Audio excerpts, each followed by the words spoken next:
y hoy empezamos la clase número 3 del tema 7 de Cristología, la subordinación escatológica del Hijo y la subordinación funcional del Espíritu Santo. Y para eso vamos a tocar un poco lo que es, como acabo de decir, la subordinación escatológica del Hijo. Tendríamos que hacer una exégesis en 1 Corintios capítulo 15, versículos 24 al 28. ¿Qué dice el texto? El texto dice: luego, el fin, cuando entregue el reino al Dios Padre y cuando haya suprimido todo dominio, toda autoridad y potencia, porque preciso es que él reine hasta que haya puesto a todos sus enemigos debajo de sus pies, y el postrer enemigo que será destruido es la muerte, porque todas las cosas las sujetó debajo de sus pies. Y cuando dice que todas las cosas han sido sujetadas a él, claramente se efectúa aquel que dice su palabra en el nombre de Jesús. Entre todos los pasajes que podemos utilizar para defender una supuesta, atención aquí, una supuesta inferioridad eterna del Hijo, ninguno ha ocupado un lugar tan central como 1 Corintios capítulo 15 que acabamos de leer, versículo 28. El último versículo, el número 28, o el versículo 28, decía: pero luego que todas las cosas le estén sujetas, atención al texto, entonces también el Hijo mismo se sujetará a aquel que le sujetó a él todas las cosas, para que Dios sea en todos. O sea, este es el texto central para aquellos que quieren defender una supuesta inferioridad eterna o ontológica del Hijo. O sea, a primera vista, hermanos que me escucháis, a primera vista, la afirmación paulina, la afirmación de Pablo, parece contundente. Atención, vuelvo a decirlo: y cuando todas las cosas le estén sujetas, entonces también el Hijo mismo se sujetará a él, como quien le sujetó todas las cosas, para que Dios sea en todo, en todos. O sea, a simple vista, parece una afirmación contundente. Ahora, vamos a ahondar un poco más en esto, porque los arrianos del siglo IV recurrieron frecuentemente a este texto. ¿Para qué? Para sostener que incluso después de consumada la historia, el Hijo permanecerá eternamente subordinado al Padre como un ser, valga la redundancia, de categoría inferior. Amén. Y ellos sustentaban esto. Por lo tanto, ya en tiempos un poco más recientes, diversos movimientos que existen antitrinitarios, también continúan apelando y agarrándose a este pasaje con el mismo propósito de desvirtuar y de bajar por debajo del umbral de la esencia trinitaria al Hijo del Padre. Ahora atención, sin embargo, esta interpretación, que es aislada del versículo de su contexto inmediato, esta interpretación ignora el desarrollo argumentativo de Pablo y de alguna manera contradice, hermanos que me escucháis, el conjunto del testimonio bíblico acerca de la plena deidad de Jesucristo.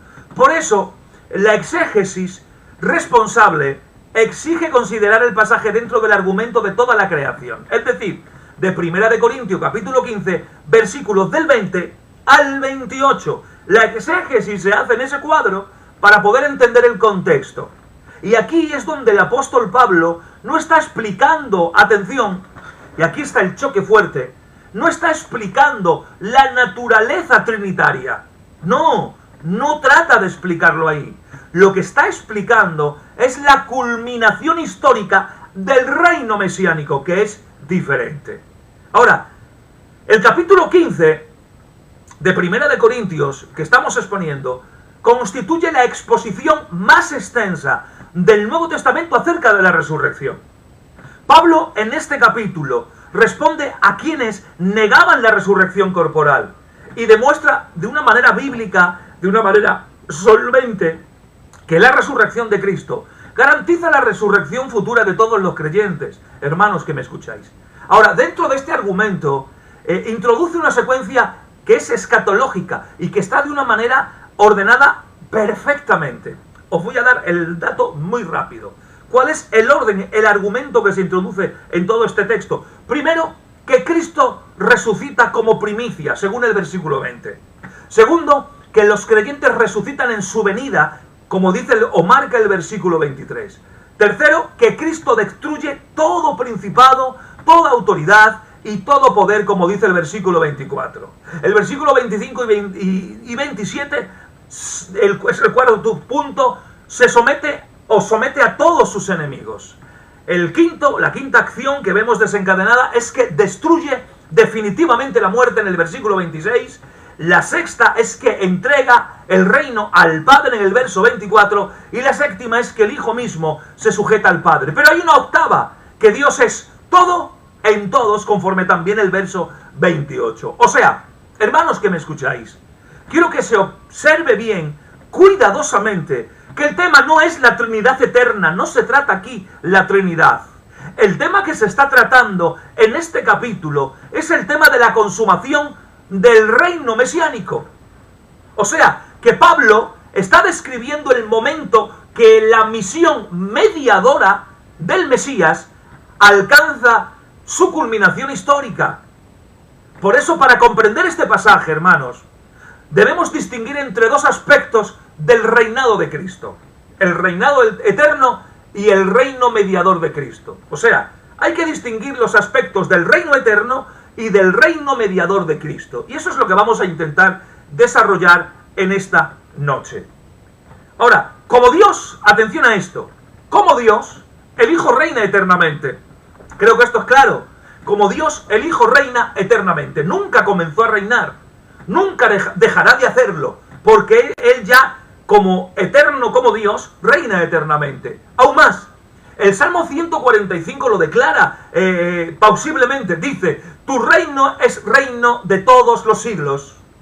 Eso dice el Salmo 145. Pero es que, atención, la misma afirmación está en Hebreos 1:8. Dice: tu trono, oh Dios, por el siglo del siglo. Es decir, que la realeza divina pertenece a la naturaleza eterna del Hijo de Dios. Jamás termina. Ahora, existe otro aspecto del reinado de Cristo. Y aquí es donde matizamos. Desde su encarnación, cuando toma la humanidad, cuando la adhiere, atención, hasta la consumación de todas las cosas. Es decir, desde la encarnación hasta la consumación de todas las cosas, Jesucristo ejerce el oficio de mediador entre Dios y los hombres. O sea que Pablo está hablando precisamente de este reinado en este texto, en este capítulo. No del reinado eterno de la segunda persona divina. No, no está hablando de eso. Eso se da por sentado. De lo que está hablando es del reinado del Mesías encarnado. Y este reino tiene un propósito específico. ¿Cuál es? Destruir definitivamente todo enemigo. Y una vez cumplido ese propósito, la función mediadora alcanza su objetivo. No porque Cristo deje de reinar, no, de ninguna de las maneras, sino porque la mediación ya no será necesaria. Amén. Un hombre, un padre de la fe, dijo en un momento, no recuerdo de quién es la cita, pero sí más o menos parafraseando la cita, decía: Cristo no depone su reino, sino que la administración propia del oficio de mediador, una vez cumplida completamente la redención, será plausible. Es decir, que esta observación resume admirablemente el pensamiento paulino. Ahora, es cuando vamos a llegar en este momento y vamos a tomar pizarra al núcleo exegético del pasaje. Vamos a hacer una exégesis de este pasaje, que es lo que vamos a dar en esta noche para poder entenderlo. Y Pablo escribe una palabra, que la vamos a escribir, ¿vale? Y la palabra que escribe Pablo es la palabra uputagestai, que la vamos a poner ahora. Vamos a escribirla, ¿vale? Vamos a escribirla. La palabra para que podáis ver bien y poder analizarlo. Upota G se tai. Uputagesetai. Esta es la palabra. Esta es la palabra que aparece Pablo, ¿vale? Esta palabra es interesante porque este verbo, voy a ir analizándolo y vamos a ir entrando en materia, ¿vale? Este verbo merece un análisis un poquito detallado porque es interesante. A ver si cogen la pantalla. Es interesante. Esta forma verbal proviene del verbo upotasso. Es decir, esta forma verbal proviene del verbo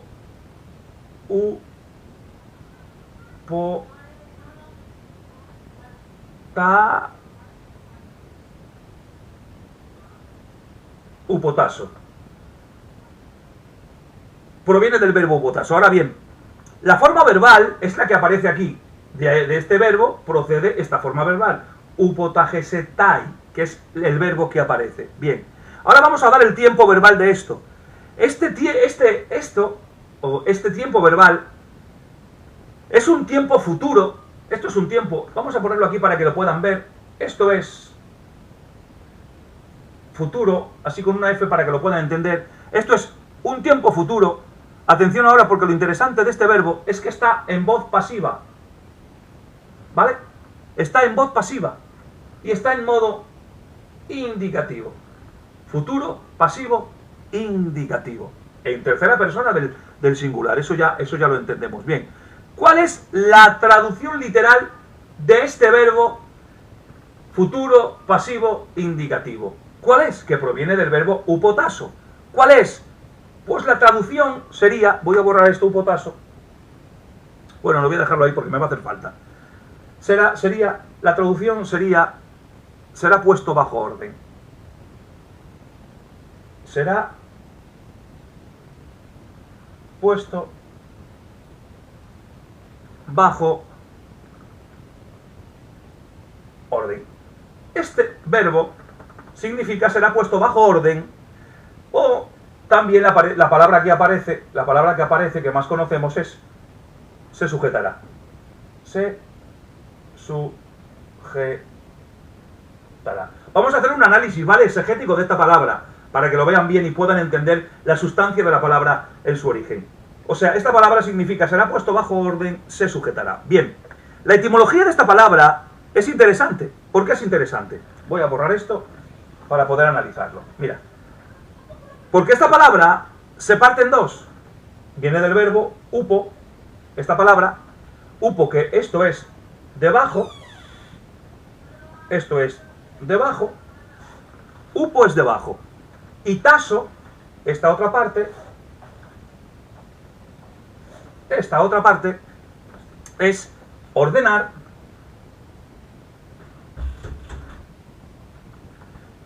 disponer, bueno, y también tiene una acepción de colocar, se puede traducir como colocar, depende del contexto. Colocar. Vale. Ahora atención, porque esto es interesante. Porque esta palabra originalmente pertenecía al lenguaje militar. Es decir, que esta palabra describía, atención a esto, la organización ordenada de un ejército bajo un comandante.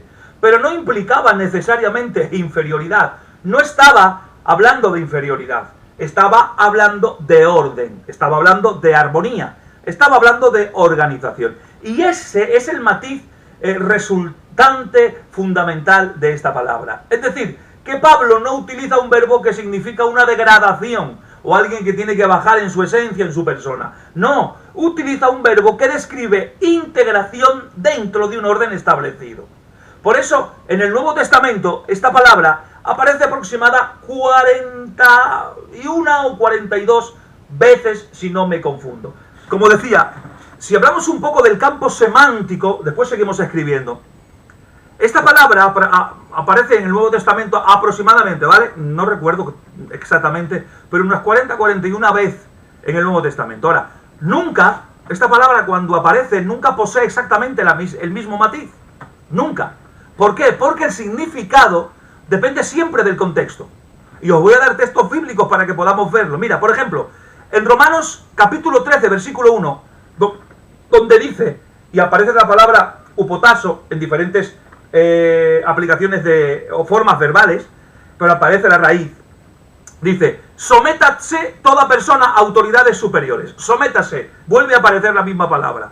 Y aquí los ciudadanos, estaba hablando el texto, se someten al gobierno, no dejan de ser humanos, siguen siendo humanos como los que están gobernando, simplemente esta palabra en el contexto reconoce un orden político y se someten al orden político sin dejar el rango de ser humanos, siguen siendo humanos como los políticos que rigen. Ahora, en Efesios capítulo 5, versículo 21, donde dice, someteos unos a otros en el temor del Señor, aparece la misma palabra. Y aquí los creyentes, atención, deben someterse unos a otros, pero aquí no existe inferioridad esencial, de esencia de persona. Aquí lo que está existiendo es un servicio mutuo.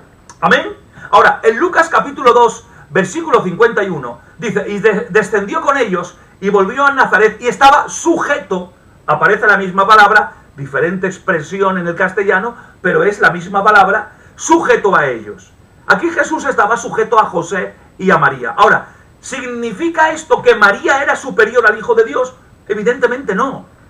Describe simplemente la obediencia propia de la encarnación. Amén.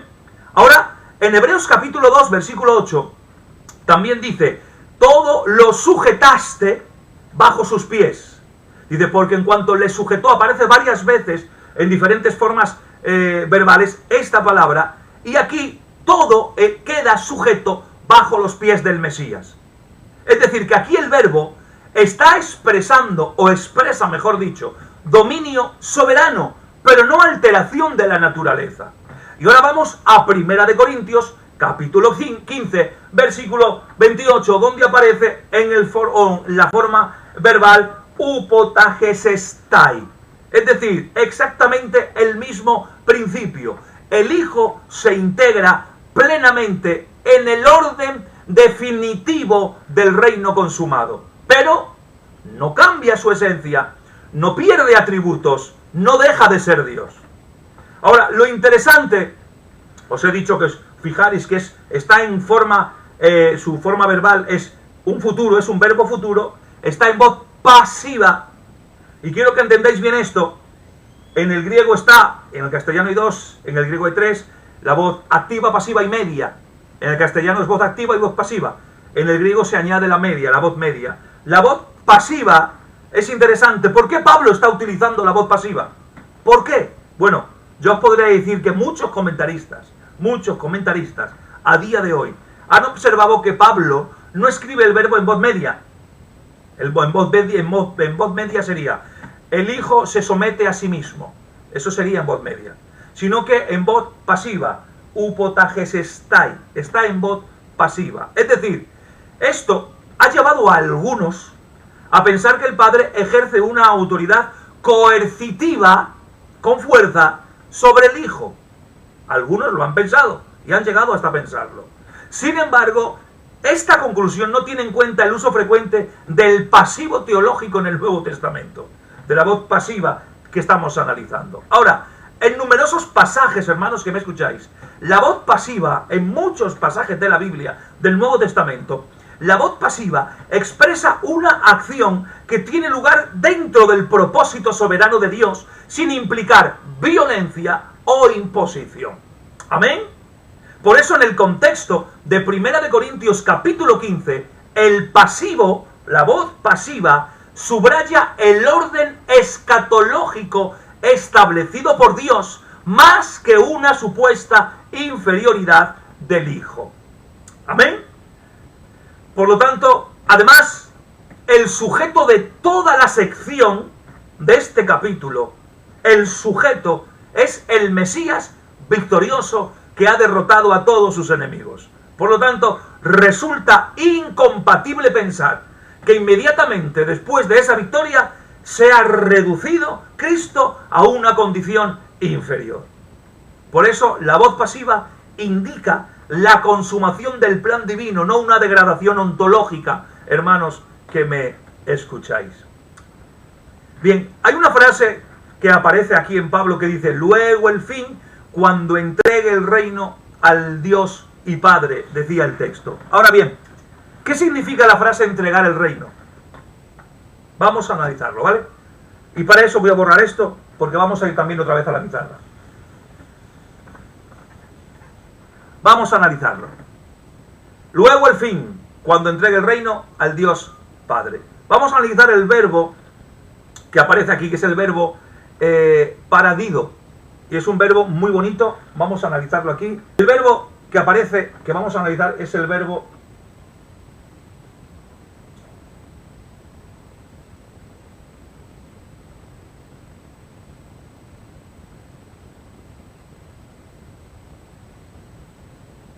paradido.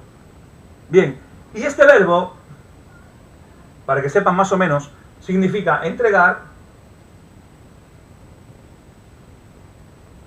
significa también transmitir,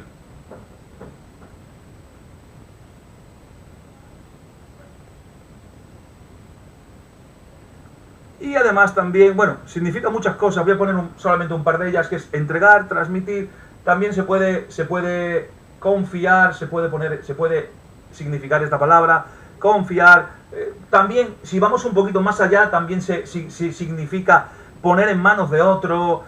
No implica renuncia, tampoco implica pérdida este verbo. No implica renuncia, no implica pérdida.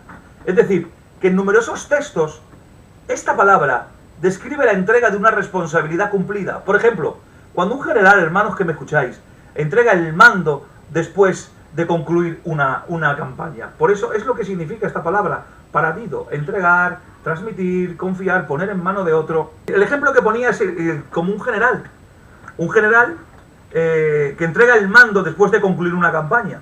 Es lo que significa paradido, es decir, no deja de ser general, no, simplemente concluye su misión o la misión encomendada y entrega.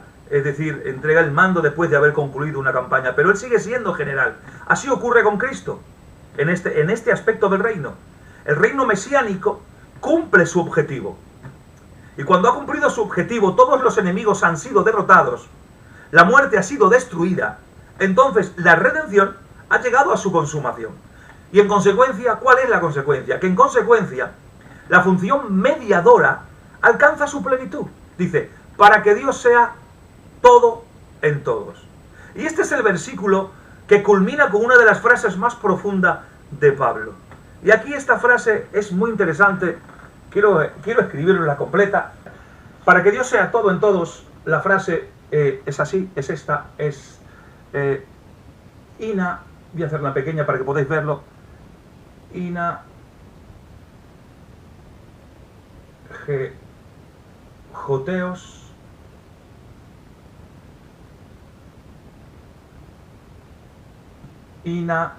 joteos panta es toda, panta, a ver si me coge entera aquí, en pasis, no, lo voy a poner aquí, esto lo voy a poner aquí debajo, en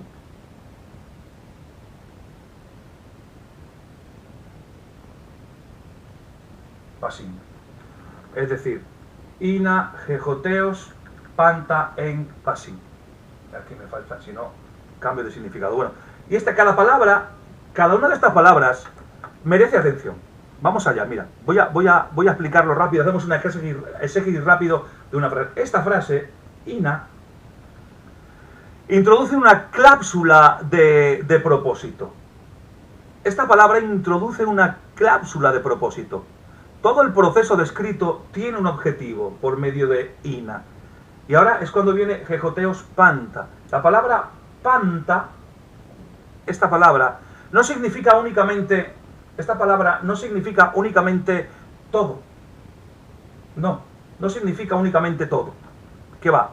Puede expresar, mira, voy a daros una clase rápida. Esta palabra puede expresar plenitud, puede expresar totalidad, plenitud, totalidad,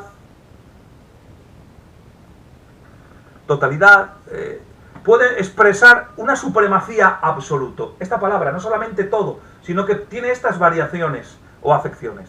Ahora, en pasis, es decir, en pasis, esta frase final que cierra la frase, en pasis, literalmente, esto se podría traducir de una manera literal en todos.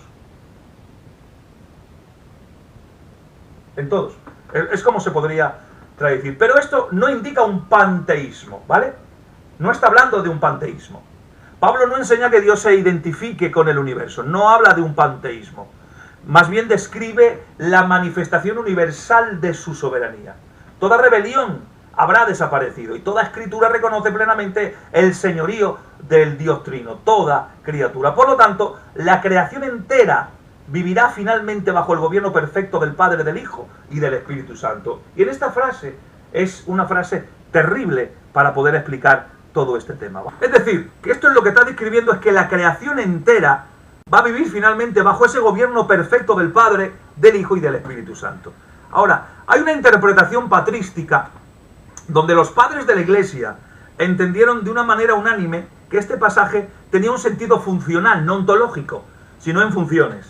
Voy a mencionaros algunos que es interesante. Mira, Anastasio afirmaba, si no recuerdo mal, que la sujeción pertenece a Cristo encarnado como mediador, no al Verbo eterno considerado según su divinidad, sino que la sujeción el estar sujeto pertenecía al Cristo encarnado en la función de mediador. Ahora, Gregorio Nacianceno, si no recuerdo mal, él escribió una frase más o menos así: lo que se dice de Cristo como inferior pertenece a su humanidad, y lo que se dice de él como igualdad pertenece a su divinidad. Más o menos la frase dice así. Ahora, esta regla hermenéutica fue decisiva para toda la tradición ortodoxa del momento y de la historia de la Iglesia. Ahora, Agustín también explicó el De Trinate, una teología. Él explicó que la entrega del reino no implica que el Hijo pierda autoridad, sino que conduce a los redimidos a la visión plena de Dios. Y cuando la mediación ya habría alcanzado la finalidad. Ahora, también Tomás de Aquino también añadió en algún momento de la historia que Cristo pertenece eternamente, o permanece eternamente siendo rey según su naturaleza divina, aunque cese el ejercicio del oficio mediador en cuanto a la conquista de los enemigos. ¿Por qué? Porque ya no habrá nada a que someter. Ahora, si hacemos una síntesis teológica de todo esto, si hacemos un análisis contextual, léxico e histórico, esto nos permite afirmar, hemos hecho nada, una miga dentro de este océano inmenso de hacer una exégesis. Hemos hecho muy poquito de esto. Pero ahora atención, si hiciéramos un análisis contextual, léxico e histórico, esto permitiría afirmar con seguridad que 1 Corintios capítulo 15 versículo 28, con el que estamos toda esta noche empezando, llevamos una hora con esto, no enseña una subordinación ontológica, es decir, esencial, de esencia del Hijo, sino que lo que está enseñando es la culminación de su misión, atención, mesiánica. Esa es la diferencia. Por lo tanto, hermanos que me escucháis, la sujeción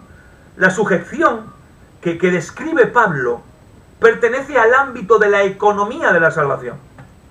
¿Amén? Pertenece al ámbito de esa economía. Y señala el momento en el que el mediador entrega el reino consumado al Padre, habiendo destruido evidentemente todo poder del enemigo. Por lo tanto, el Hijo no deja de ser Dios, ni pierde su gloria eterna, ni abdica de su realeza divina. Eso no lo hace el Hijo. Más bien todo lo contrario. La consumación del reino manifiesta plenamente la perfecta unidad de voluntad, amén, unidad de voluntad, poder y amor que existe eternamente entre el Padre, el Hijo y el Espíritu Santo. Por eso, precisamente porque el Hijo es consustancial con el Padre, su acto de entregar el reino no disminuye su dignidad, sino todo lo contrario, revela la perfecta armonía del propósito eterno del Dios Trino. Amén. Bien, ahora vamos a entrar en una parte, yo creo que hasta aquí hemos matizado poquito, pero hemos matizado algo necesario. Vamos a hablar un poco sobre la subordinación funcional del Espíritu Santo, que es la otra parte del tema o de la clase 3. Si la subordinación funcional del Hijo ha sido ampliamente discutida a lo largo de la historia de la Iglesia, atención, la del Espíritu Santo también ha recibido una atención considerablemente menor. Sin embargo, el Nuevo Testamento, como todos sabemos, presenta al Espíritu Santo actuando dentro de un orden perfectamente definido en relación con el Padre y en relación con el Hijo. Y este orden no afecta su deidad. ni disminuye su gloria eterna. Atención, existe en las operaciones del Dios Trino. Amén. Ahora, el Espíritu Santo nunca aparece actuando de forma independiente, nunca aparece actuando de forma autónoma respecto del Padre y respecto del Hijo. Eso no lo hace el Espíritu Santo, o nunca aparece así. Su misión, o la misión del Espíritu Santo, consiste en glorificar a Cristo, aplicar la obra de la redención y, cómo no, comunicar efectivamente o eficazmente la vida divina al pueblo de Dios. Amén. O sea que esta función económica ha llevado a algunos intérpretes a pensar erróneamente que el Espíritu Santo ocupa un rango inferior dentro de la Trinidad. Y eso es un error y una herejía ontológica. Sin embargo, la Escritura afirma con igualdad de claridad que el Espíritu es plenamente Dios, comparte todos los atributos divinos y participa inseparablemente, atención, inseparablemente en todas las obras externas de la vida. Amén. Ahora atención, como ocurrió con el Hijo, la clave también consiste en distinguir cuidadosamente entre la igualdad ontológica y la igualdad en la distinción funcional. Y antes de examinar su misión, antes de examinar la misión del Espíritu Santo, es necesario establecer bíblicamente la deidad del Espíritu Santo. Creo que es algo necesario. Es decir, establecer bíblicamente que el Espíritu Santo es Dios. Por lo tanto, el Nuevo Testamento no presenta al Espíritu como una fuerza impersonal. No lo presenta como una energía divina, que va, ni como una simple influencia que procede de Dios. No lo presenta así el Nuevo Testamento. Por el contrario, le atribuye personalidad, le atribuye inteligencia, le atribuye voluntad, le atribuye emociones, así como los atributos exclusivos de la deidad. Uno de los textos más claros es Hechos capítulo 5, versículo del 3 al 4, donde Pedro confronta a Ananías y le dice: ¿por qué llenó Satanás tu corazón para que mintieses al Espíritu Santo? Ahora, y unos instantes después, añade en el texto: no has mentido a los hombres, sino que has mentido a Dios. O sea que el paralelismo resulta evidente. Mentir al Espíritu Santo equivale mentir a Dios. Pedro no identifica simplemente una influencia divina con Dios. Eso no lo hace Pedro. Lo que hace Pedro es que identifica al Espíritu Santo mismo como Dios. Y esta afirmación, hermanos que me escucháis, posee enorme peso doctrinal. Porque si el Espíritu Santo puede ser objeto de mentira, entonces es que posee personalidad. Si mentirle equivale a mentir a Dios, es que posee naturaleza divina. ¿Amén? O sea que las Escrituras atribuyen al Espíritu Santo cualidades que pertenecen exclusivamente o que son exclusivas de Dios. Y le atribuye la omnisciencia. Porque en 1 Corintios 2:10, Pablo escribe y Pablo dice: porque el Espíritu todo lo escudriña, aún lo profundo de Dios. Y aquí vemos la omnisciencia, todo lo escudriña, todo lo sabe. Ahora, el verbo que aparece aquí es el verbo eraúna. Y este verbo, luego si eso lo escribo, este verbo no implica una investigación por ignorancia. El verbo eraúna, que es el verbo que aparece aquí. No está escribiendo investigar por ignorancia, porque no sé. No, está describiendo conocimiento perfecto. Es decir, que ninguna criatura puede conocer exhaustivamente la esencia infinita de Dios. Nadie, solo Dios, conoce plenamente a Dios. Amén. Por eso Pablo continúa y dice que nadie conoció las cosas de Dios sino el Espíritu de Dios. Claro, y ahí vemos que la conclusión resulta inevitable. ¿Por qué? Porque el Espíritu comparte el conocimiento infinito propio de la deidad. Pero también se le añade o se le resalta la omnipresencia. Y David, en el Salmo 139, versículo 7, David declara: ¿a dónde me iré de tu Espíritu? ¿A dónde huiré de tu presencia? Y aquí vemos que el paralelismo hebreo identifica la presencia del Espíritu con la presencia de Dios, con la misma presencia de Dios. O sea, que no existe un lugar alguno donde el Espíritu no esté presente. La omnipresencia pertenece únicamente al Creador. Pero es que también se le atribuye eternidad. En Hebreos 9:14 habla del Espíritu eterno. Y el adjetivo eterno es la palabra griega que se traduce aquí, es por aionios. Aionios. No lo voy a escribir porque al ser una simple palabra que no vamos a desgranarla no hace falta escribirla para no perder tiempo. Y el adjetivo aionos no significa simplemente muy antiguo, ¿vale? Como algunos han tratado de decir, sino que describe aquello que existe fuera del tiempo. O sea que lo eterno pertenece únicamente y exclusivamente a Dios. Pero también se le añade o se le describe al Espíritu Santo poder creador. Y en Génesis 1:2 dice que el Espíritu de Dios se movía sobre la faz de las aguas. Ahora, voy a analizar un verbo en hebreo en este caso, porque aquí aparece el verbo rahav. Y el verbo rahav describe el movimiento protector de un ave sobre sus polluelos. ¿Qué es lo que se dice? Ese movimiento, ese mover del Espíritu Santo sobre la faz de las aguas. Es decir, que desde el comienzo de la creación, el Espíritu Santo ya aparece participando activamente en la obra creadora de Dios. Ahora, también Job 33:4 confirma esta verdad apoyando el texto bíblico. Dice, y el Espíritu de Dios me hizo. O sea que la creación no es obra, mejor dicho, la creación no es obra exclusiva del Padre, ¿vale? Es una obra indivisible del Padre, del Hijo y del Espíritu Santo. Y ahora, una vez ya que esto así, por encima, a bote pronto, una vez que ya hemos establecido su plena deidad, tenemos que preguntarnos algo que es necesario en este texto. Atención. ¿Por qué el Espíritu aparece siendo enviado? ¿Por qué glorifica al Hijo? ¿Por qué habla únicamente lo que oye? Son preguntas que surgen a medida en cómo entendemos el lenguaje ontológico de la Trinidad. Ahora, estas tres preguntas, que vienen siendo una en tres, encuentran respuesta en el discurso de despedida de Jesús. ¿Cuál fue el discurso de despedida de Jesús? Juan, los capítulos del Juan del 14 al 16. Y aquí habla de la misión del Paracleto, del Consolador, del Espíritu Santo. Los capítulos que van desde el 14 al 16 de Juan constituyen el tratado más completo sobre el ministerio del Espíritu Santo. Amén. Y Jesús promete algo. Dice, yo rogaré al Padre y os dará otro Consolador. Ahora, la palabra, esto sí lo voy a escribir. Esto sí voy a tener que escribirlo para que puedan ver la diferencia. Aquí dice, yo rogaré al Padre y os dará otro Consolador. Vale. La palabra, esta palabra, ayom, esta palabra, ayom,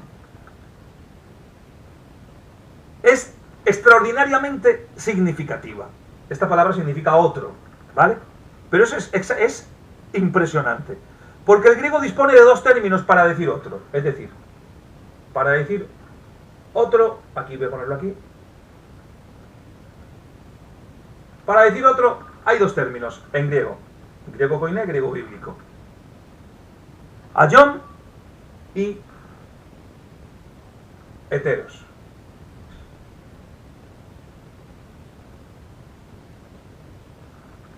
Ayom y heteros. Las dos palabras significan otro, o se traduce por otro en el castellano. Pero ahora entiendan bien, porque hay que entender algo. Esta, heteros, está hablando de otro de distinta clase. Cuando aparece esta palabra es otro, sí, se traduce por otro, pero de distinta clase. Otro de distinta clase. Y esta palabra es otro de la misma clase.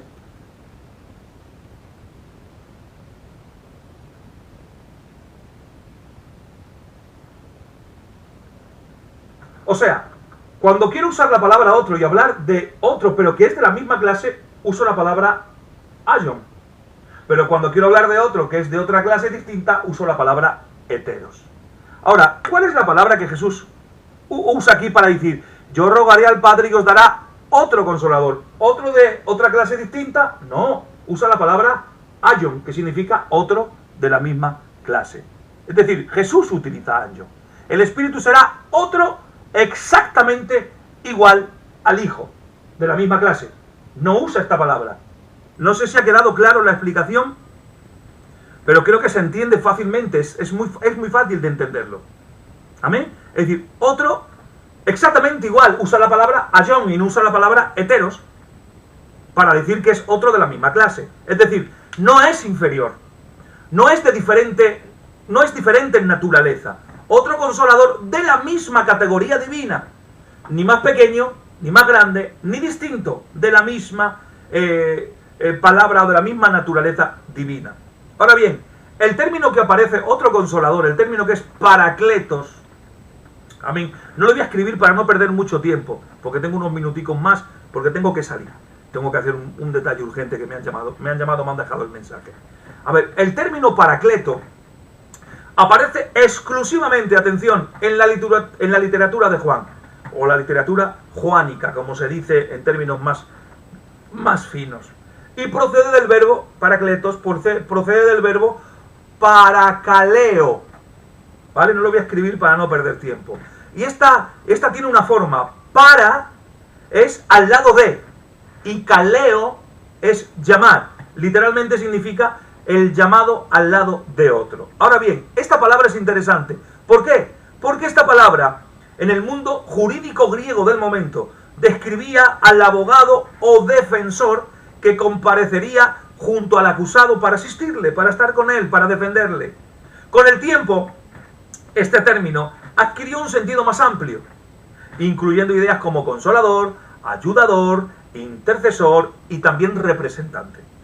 Ahora, cuando Jesús utiliza esta palabra tanto para sí mismo, en Juan 2.1, en primera de Juan 2.1, cuando dice, hijitos míos, estas cosas os escribo para que no pecáis, si alguno hubiere pecado, abogado, paracleto, abogado. O sea, cuando Jesús utiliza esta palabra tanto para sí mismo, en primera de Juan, como para el Espíritu Santo, en Juan 14:16.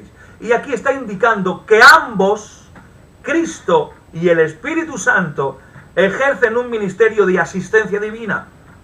Amén. Siéntete afortunado, tienes dos personas divinas, amén, el Hijo y el Espíritu, en un ministerio de asistencia para con nosotros. Amén. Ahora atención, el hecho de que el Espíritu sea denominado otro paracleto presupone una igualdad de naturaleza y dignidad con Cristo por la partícula, la palabra que se traduce. Ahora dice que, y el Padre enviará al Espíritu, continúa diciendo Cristo, dice, y el Consolador, el Espíritu Santo, a quien el Padre enviará en mi nombre. Y ahora aquí hay verbos también que podríamos analizar, pero bueno, estos con que los diga yo creo que es suficiente. Porque el verbo que es utilizado aquí es nuevamente el verbo mento. Y este verbo, al igual que apostelo, que analicemos en clases anteriores, describe una misión, pero no implica inferioridad. Está describiendo una misión, pero no implica inferioridad. Del mismo modo que el Hijo es enviado sin dejar de ser Dios. También el Espíritu Santo es enviado sin dejar de ser Dios. ¿Lo entienden ahora? O sea, en esos dos envíos se usan dos palabras que no hablan de alguien que está debajo de, o que es inferior a, sino que es enviado sin dejar de ser Dios. O sea, la misión pertenece a la economía divina, no a la ontología. Es decir, que el Espíritu procede del Padre. Y esto es uno de los textos más importantes para la doctrina trinitaria que aparece en Juan capítulo 15, versículo 26. Pero cuando venga el Consolador, a quien yo os enviaré del Padre, el Espíritu de verdad, el cual procede del Padre, y aquí es el verbo ekporeus etai. Y esto sí que podemos, sí, este es el último que vamos a analizar, vamos a escribirlo y vamos a analizarlo. El verbo es este.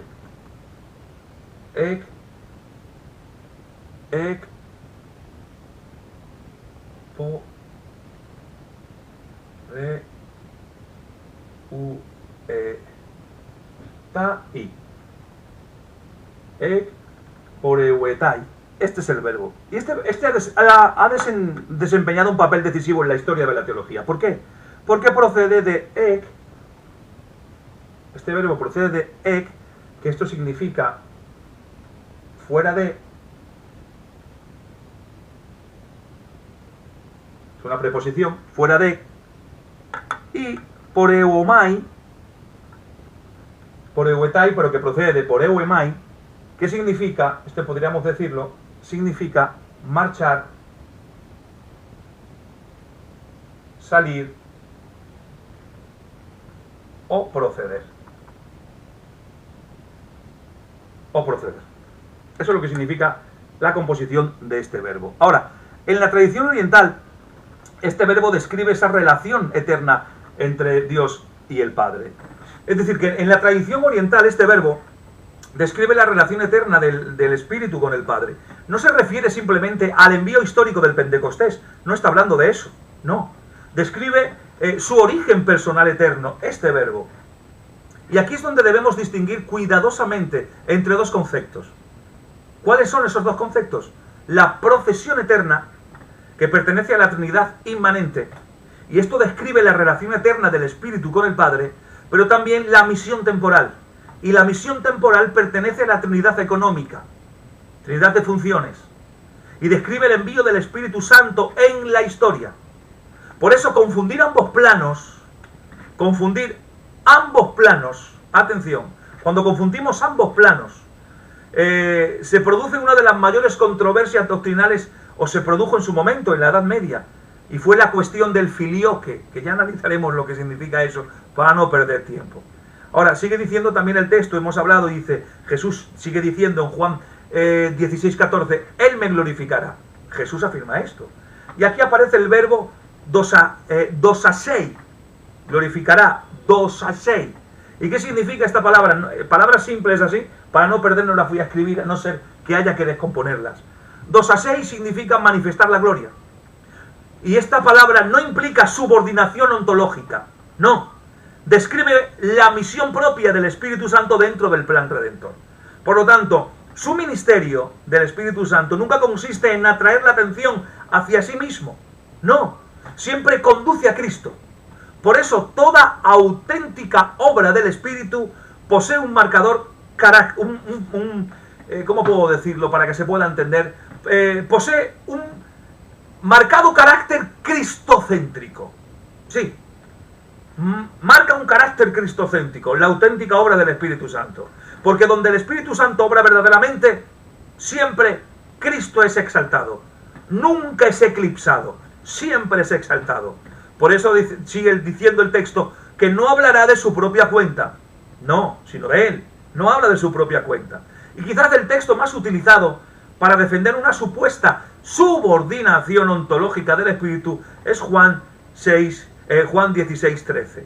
¿Qué dice Juan 16:13? Acabo de decir parte del texto.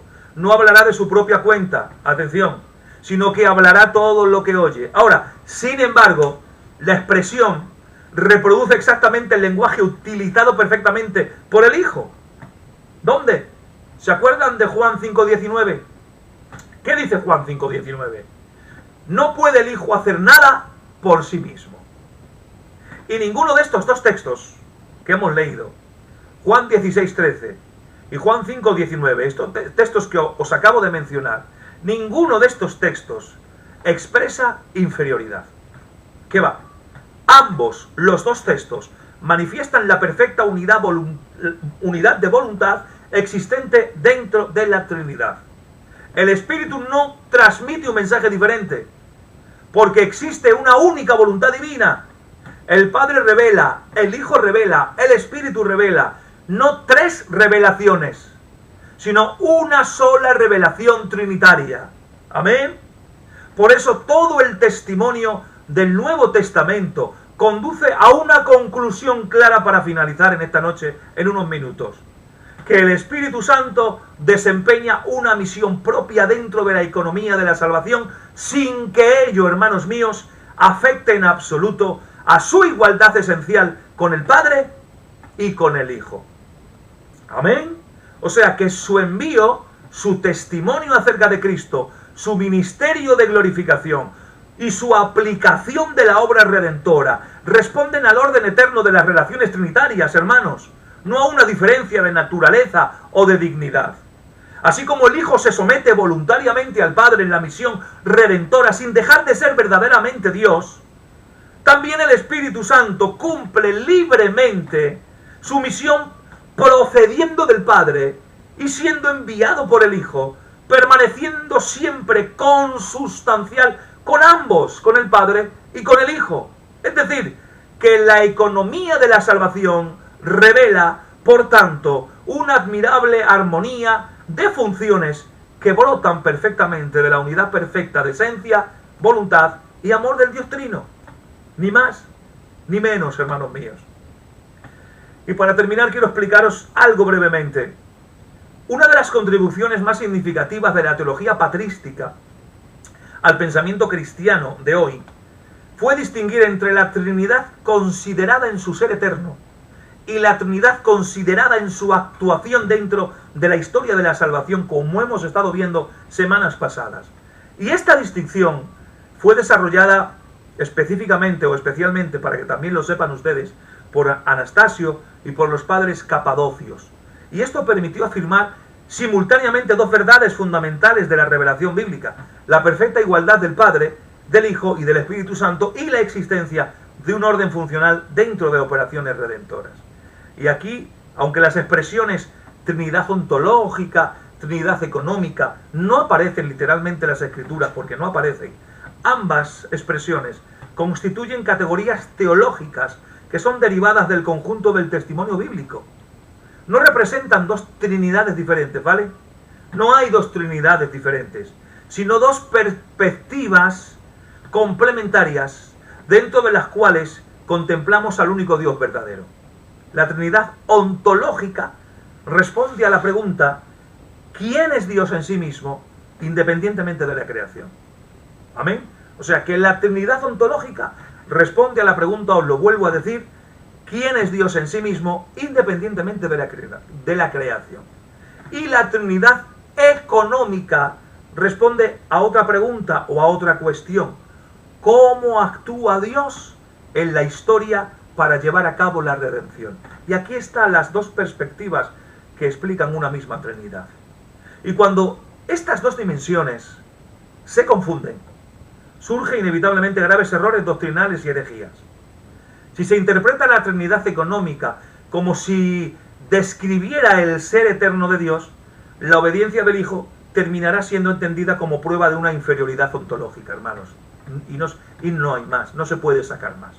Pero al contrario, si se ignora completamente la economía divina, la revelación bíblica acerca de las misiones del Padre, las misiones del Hijo, las misiones del Espíritu, pierden todo su significado. Y se corre el riesgo de reducir las personas divinas a simples modos de manifestación. Por eso la teología ortodoxa sostiene ambas dimensiones en perfecto equilibrio. ¿Amén? La expresión Trinidad ontológica, para quien lo sepa, la expresión Trinidad ontológica también se llama Trinidad inmanente. Es otro tecnicismo del cual también se habla y se entiende por Trinidad ontológica. ¿Y qué designa esto? Designa a Dios tal como existe eternamente en sí mismo, antes de toda creación y con independencia absoluta de ella. Ahora, en este ámbito, atención, en esta Trinidad inmanente o ontológica, no existe redención, no existe historia, no existe misión. Atiendan bien lo que estoy diciendo. Solo existe la comunión eterna del Padre, del Hijo y del Espíritu Santo, en la Trinidad ontológica o inmanente. O sea, que aquí las tres personas comparten una misma esencia, una misma naturaleza divina, una misma voluntad, un único poder, una única gloria y una única eternidad. El Padre jamás ha existido sin el Hijo, el Hijo jamás ha existido sin el Padre, y el Espíritu jamás comenzó a existir en un momento determinado. Cada persona posee íntegramente la totalidad de la naturaleza divina. Por eso hubo un hombre que dijo: nunca hubo un tiempo en el que el Hijo no existiera. Y esta afirmación respondía directamente a la famosa expresión arriana: hubo un tiempo cuando el Hijo no era. Se respondía así a esta expresión. Toda la controversia nicena gira precisamente alrededor de esta cuestión. Ahora, atención ahora, porque dentro de la Trinidad ontológica existen diferencias personales pero no diferencias esenciales. Bien, estas diferencias reciben el nombre de relaciones de origen, en su tecnicismo propio en Trinidad. Es decir, que la teología clásica identifica tres propiedades personales. El Padre, que es el agennetos, es decir, el no engendrado, así se dice en el texto, es decir, no procede de otra persona. Es el principio personal sin principio, ese es el Padre. Ahora, esto se tiene que observar o debe observarse que, cuidadosamente, que esto no significa que el Padre exista antes que el Hijo. No, por favor. Sino únicamente que dentro de las relaciones personales eternas, Él, el Padre, no recibe su identidad personal de otra persona. Pero también en este núcleo está el Hijo, que también es eternamente el gennetos, el engendrado. Y la generación eterna constituye uno de los conceptos más importantes de la cristología clásica, porque no significa creación, no significa comienzo, no significa producción temporal. Todo lo contrario, describe, atención, describe la comunicación eterna de la misma naturaleza divina del Padre al Hijo y del Hijo al Padre. Y esto se afirmó en el credo niceno. ¿Qué se decía o qué se afirmó en ese momento? Se afirmaba esto, se decía que el engendrado del Padre, antes de todos los siglos, Dios de Dios, luz de luz, Dios verdadero de Dios verdadero, engendrado, no creado, etcétera, etcétera, etcétera. Y esta fórmula que se dio en el credo niceno evita simultáneamente dos errores. No creado, por tanto, no es una criatura, engendrado, por tanto, pertenece realmente distinto del Padre. Y también aparece otra persona que es el Espíritu Santo, otra propiedad personal. Y aquí el Espíritu Santo es la propiedad personal del Espíritu, que es la procesión eterna. Y Jesús declara el Espíritu de verdad, el cual procede del Padre en Juan 15, 26. Y el verbo, como hemos estado analizando antes, eporeuetai, que hemos analizado, describe precisamente esta relación eterna. No indica una inferioridad, indica personalidad, indica alguien personal. Así como el Hijo es eternamente engendrado, el Espíritu procede eternamente, es procedido eternamente. Y estas relaciones, hermanos que me escucháis, para terminar, constituyen la base de las misiones temporales reveladas posteriormente en la historia. Ahora, cuando hablamos de para matizar un poquito más esto, que quizás alguno dice, ¿y quién nos está hablando este hombre en esta noche? Para precisar un poquito más, hablar de la generación eterna del Hijo y la procesión eterna del Espíritu Santo. Estos conceptos son desarrollados por la teología patrística, atención. ¿Para qué? Para expresar las relaciones personales que están reveladas en la Escritura. Mira, la generación eterna no debe confundirse con un nacimiento temporal. Cuando el Creador afirmaba que el Hijo es engendrado, no creado, utiliza el lenguaje bíblico para expresar que el Hijo recibe eternamente del Padre la misma naturaleza divina sin que ello implique un conocimiento en el tiempo. ¿Amén? Eso no implica un conocimiento en el tiempo. Por lo tanto, la generación es una relación de origen, no un acontecimiento cronológico. De manera semejante también, la procesión eterna del Espíritu Santo describe su relación personal con el Padre, y según la tradición occidental, no la oriental, la occidental también con el Hijo, porque la oriental dice que solo procede del Padre, y la tradición occidental dice que también procede del Hijo. Y esto todo sin distinguir dependencia ontológica. No hay una diferencia ontológica, uno no es más grande que otro. Ahora, ambos conceptos buscan preservar simultáneamente la unidad esencial y la distinción real de personas. Ahora, cuando hablamos de la Trinidad económica, mientras que la Trinidad ontológica o inmanente contempla el ser eterno de Dios, la Trinidad económica considera la manera en que las personas divinas actúan en la historia. Y aquí aparecen las misiones, hermanos. Aquí aparecen las misiones. El Padre envía, el Hijo viene, el Espíritu aplica. no porque existan tres planes distintos, no, señores, sino porque el único plan eterno de Dios se realiza mediante el orden propio de las relaciones trinitarias o intratrinitarias. Por ello Jesús afirma repetidamente, en muchas ocasiones, el Padre me envió, y posteriormente declara, yo enviaré al Espíritu. Y cada envío refleja una misión distinta, no una diferencia de naturaleza, señores, sino una diferencia o una misión distinta. Desde Agustín se desarrolla un principio teológico conocido como apropiaciones. ¿Qué significa esto, hermanos? Significa que consiste en atribuir determinadas obras especialmente a una persona divina sin excluir la participación de las otras. Eso es lo que significa en teología o el término teológico apropiaciones. Bien, os voy a dar un ejemplo rápido. Sé que estamos entrando en materia muy profunda y en materia a veces poco escuchada, enseñada o predicada. Pero bueno, queda grabado, así que lo podéis volver a ver cuando lo suba editado. Un ejemplo. La creación suele atribuirse al Padre. ¿Amén? Sin embargo, el Nuevo Testamento afirma que el Padre crea, que el Hijo crea y que el Espíritu Santo crea. Lo mismo ocurre con la redención. El Padre planea la redención, el Hijo ejecuta la redención y el Espíritu aplica la redención. No existen tres obras independientes. Existe una única obra que es divina, contemplada desde las propiedades personales de cada persona. Y aquí podemos ver ese cuadro de alguna manera. Ahora, ¿la economía revela la ontología? Surge la pregunta.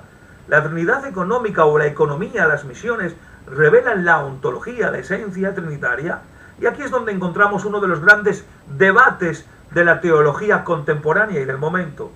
Un personaje llamado Karl Rahner formula un conocido axioma. Ya os explicaré lo que es un axioma. Dice que la Trinidad económica es la Trinidad inmanente y la Trinidad inmanente es la Trinidad económica. Dice esto. Pero con esta afirmación, lo que quería hacer este señor era destacar que el Dios revelado en la historia es el mismo Dios revelado que existe eternamente. Sin embargo, numerosos teólogos posteriores advirtieron que esta fórmula necesita importantes matizaciones. Y es cierto. Porque si se identifica completamente la economía con la ontología, podrían extraerse conclusiones peligrosas. Por ejemplo, si el Hijo obedece históricamente, ¿también obedeció eternamente? Y ahí surge. Si el Padre envía temporalmente, siempre existe una relación de autoridad. Por eso autores como John Webster, como Gilles Emery, Fred Sanders, han insistido que la economía, la Trinidad económica, la economía, revela verdaderamente a la Trinidad eterna, pero no agota todo el misterio de su vida intradivina. O sea, que las misiones históricas manifiestan las relaciones eternas, pero no permiten trasladar automáticamente todas las categorías propias de la historia al ser eterno de Dios. ¿Amén? Y esta precisión resulta esencial en estos momentos para evitar proyectar las condiciones de la encarnación sobre la vida eterna de la Trinidad. Unidad de voluntad y unidad de operación. Quiero tocar este punto y tengo que concluir porque tengo que salir. Uno de los principios fundamentales teológicos o de la teología clásica afirma que en Dios existe una sola voluntad, porque la voluntad pertenece a la naturaleza, es vinculante a la naturaleza y no a la persona. Por lo tanto, esta afirmación posee enormes implicaciones para la doctrina de la subordinación. Porque si el Padre y el Hijo poseen una única esencia, poseen una misma inteligencia, una misma voluntad, un único querer. Por tanto, hermanos que me escucháis, cuando el Hijo obedece al Padre durante la economía de la salvación, no está sometiendo una voluntad distinta a otra superior. No, está expresando personalmente la única voluntad divina conforme a la misión que libremente ha asumido. Por eso Jesús puede decir, mi comida es la voluntad del que me envió, en Juan 4:34, y al mismo tiempo afirmar, yo y el Padre uno somos, en Juan 10:30. O sea, no existe contradicción alguna en estos textos, ni en este lenguaje de Cristo. Existe una única voluntad divina, expresada personalmente por el Padre como quien envía y por el Hijo como quien es enviado. ¿Cuál es la conclusión en esta noche? Que la distinción entre la Trinidad ontológica y la Trinidad económica constituye una herramienta hermenéutica indispensable para interpretar correctamente los textos bíblicos sobre la subordinación. Hermanos que me escucháis. Amén.